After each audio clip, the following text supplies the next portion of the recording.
Hello friends, welcome to malathi சமையல். இன்றைக்கி நம்ம கிச்சனில் இன்ஸ்டண்ட்டாக ஒரு 10 நிமிஷத்தில் ஹெல்த்தியான பிரேக்ஃபாஸ்ட் ரெசிபி எப்படி செய்கிறதுன்னு பார்க்கலாம். இப்போ அதுக்கு பவுல் எடுத்துக்கோங்க. பவுலில் 1 கப் அளவுக்கு அரிசி மாவு ஆட் பண்ணிக்கலாம். 1/2 கப் ரவை ஆட் பண்ணிக்கலாம். 1 கப் அளவுக்கு நல்ல கெட்டியான தயிர் ஆட் பண்ணிக்கலாங்க. ஒரு 3/4 கப் போல் தண்ணி ஊற்றி நல்லா ஈவனாக மிக்ஸ் பண்ணிடலாம்.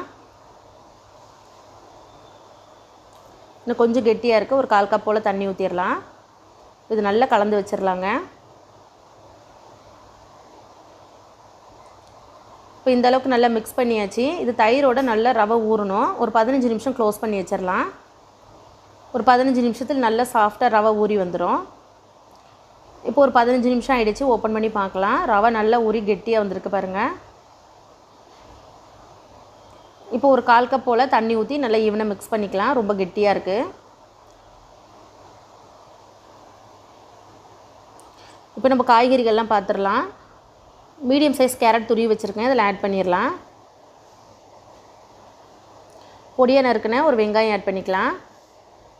பொடியாக நறுக்கின மீடியம் சைஸ் தக்காளி எடுத்திருக்கேன், இதில் ஆட் பண்ணிடலாம். ஒரு கேப்சிகம் எடுத்திருக்கேன், பொடியாக நறுக்கிட்டு வச்சுருக்கேன், இதில் ஆட் பண்ணிடலாங்க. மீடியம் சைஸ் கேப்சிகம் எடுத்திருக்கேன். இப்போ ஒரு 1/2 ஸ்பூன் போல் ஜீரகம் ஆட் பண்ணிக்கலாம். ஒரு 1/4 ஸ்பூன் போல் மஞ்சள் பொடி ஆட் பண்ணிக்கலாம். ஒரு 1/4 ஸ்பூன் போல் மிளகாய் பொடி ஆட் பண்ணிக்கலாம். தனி மிளகாத்தூள் எடுத்திருக்கேன்.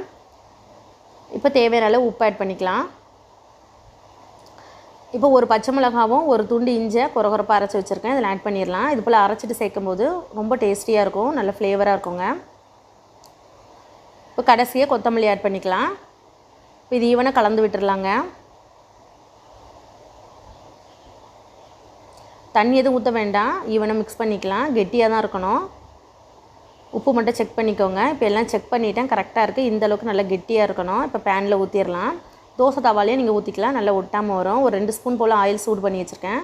மீடியம் ஃப்ளேமில் வச்சு உங்களுக்கு எந்த ஷேப் வேணுமோ அந்த ஷேப் ஊற்றிக்கலாங்க. நான் இன்றைக்கி குட்டியாக ஊற்றாப்பா மாதிரி ஊற்றுறேன். இப்போ மிதமான தீயில் ஒரு 2 நிமிஷம் வேக வச்சிடலாம், க்ளோஸ் பண்ணி வச்சிடலாம்.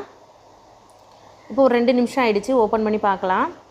இப்போ ஒரு பக்கம் நல்லா வெந்து வந்திருக்கு, திருப்பி போட்டுடலாங்க. உங்களுக்கு நல்லா ஒட்டாமல் வரும். நம்ம ரவை போட்டிருக்கிறதுனால நல்லா ஊறி நல்லா கிறிஸ்பியாகவும் இருக்குங்க. வெளியே நல்லா கிறிஸ்பியாக, உள்ளுக்கு நல்லா சாஃப்டாகவும் இருக்கும். இப்போ இந்த பக்கமும் வேகட்டும், க்ளோஸ் பண்ணி வச்சிடலாம். ஒரு 2 நிமிஷம் வச்சிடலாம். இப்போ இந்த பக்கமும் வெந்திருக்கும், எடுத்துடலாம். திருப்பி போட்டுடலாங்க. இப்போ இந்த பக்கமும் ஒரு நிமிஷம் வச்சிடலாம். இன்னும் கொஞ்சம் செவந்து வரணும், அந்தளவுக்கு வச்சிடலாம். இப்போ பாருங்கள், 2 பக்கமும் நல்லா செவந்து வந்திருக்கு. இப்போ வெளியே எடுத்துடலாம். நம்மளுடைய பிரேக்ஃபாஸ்ட் குயிக்காக ரெடி ஆகிடுச்சு ஃப்ரெண்ட்ஸ். நல்லா சாஃப்டாக இருக்கும், ரொம்ப டேஸ்டியாக இருக்கும். கண்டிப்பாக நீங்களும் இது போல் ட்ரை பண்ணி பாருங்கள். ட்ரை பண்ணிவிட்டு எங்கள் சேனலுக்கு லைக் பண்ணுங்கள், ஷேர் பண்ணுங்கள், கமெண்ட் பண்ணுங்கள். மறக்காமல் சப்ஸ்கிரைப் பண்ணிக்கோங்க ஃப்ரெண்ட்ஸ். தேங்க்யூ.